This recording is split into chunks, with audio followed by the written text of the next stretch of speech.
Կեսարիայում Կորնելիոս անունով մի մարդ կար, մի հարյուրապետ իտալական կոչվող գնդից։ Նա իր ամբողջ ընտանիքով բարեպաշտ եւ աստվածավախ լինելով շատ ողորմություններ էր անում ժողովրդի մեջ եւ միշտ Աստծուն աղոթում էր։ Կեսուրից հետո ժամը 3-ի մոտ տեսիլքի մեջ նա հայտնապես տեսավ Աստծո հրեշտակին, որ մտավ իր մոտ ու իրեն ասաց. «Կորնելիոս»։ Եվ նա, երբ նրան նայեց, զարհուրեց ու ասաց. «Ինչ է, Տեր»։ Եվ հրեշտակը նրան ասաց. «Քո աղոթքներն ու քո ողորմությունները հիշատակվելով Աստծո առաջ ելան, եւ արդ մարդիկ ուղարկիր Յոպպե եւ կանչիր ոմն Սիմոնի, որ Պետրոս է կոչվում. նա մնում է կաշեգործ Սիմոնի մոտ, որի տունը ծովին մոտ է»։ Երբ իր հետ խոսող հրեշտակը գնաց, կանչեց ծառաներից երկուսին եւ իր սպասավորներից բարեպաշտ մի զինվորի ու նրանց ամեն բան պատմելով Յոպպե ուղարկեց։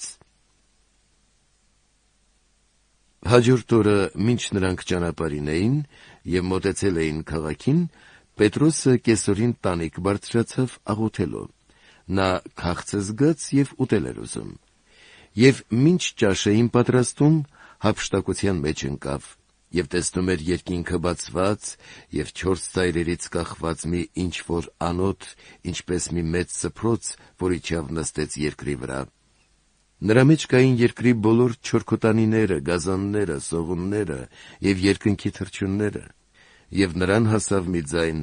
«Վեր կաց, Պետրոս, մորթիր եւ կեր»։ Եվ Պետրոսն ասաց. «Քավ լիցի, Տեր, որովհետեւ երբեք պիղծ եւ անմաքուր բան չեմ կերել»։ Ձայնը նրան կրկին անգամ հասավ. «Ինչ որ Աստված մաքուր է դարձրել, դու պիղծ մի համարիր»։ Այս պատահեց 3 անգամ, եւ սփռոցը երկինք վերացավ։ Եվ մինչ Պետրոսը մտքում զարմացած էր, թե տեսած տեսիլքն ինչ է, ահա Կորնելիոսի կողմից ուղարկված մարդիկ հարցրին Սիմոնի տան մասին, կանգնեցին դարանը, ձայն տվեցին ու հարցրին. «Սիմոնը, որ Պետրոս է կոչվում, այստեղ է օթևանել»։ Եվ մինչ Պետրոսը դեռ մտորում էր տեսիլքի մասին, Հոգին նրան ասաց. «Ահա վասիկ ինչ որ մարդիկ քեզ փնտրում են, ուստի դու վեր կաց, իջիր եւ առանց երկմտելու գնա նրանց հետ, որովհետեւ նրանց ես եմ ուղարկել»։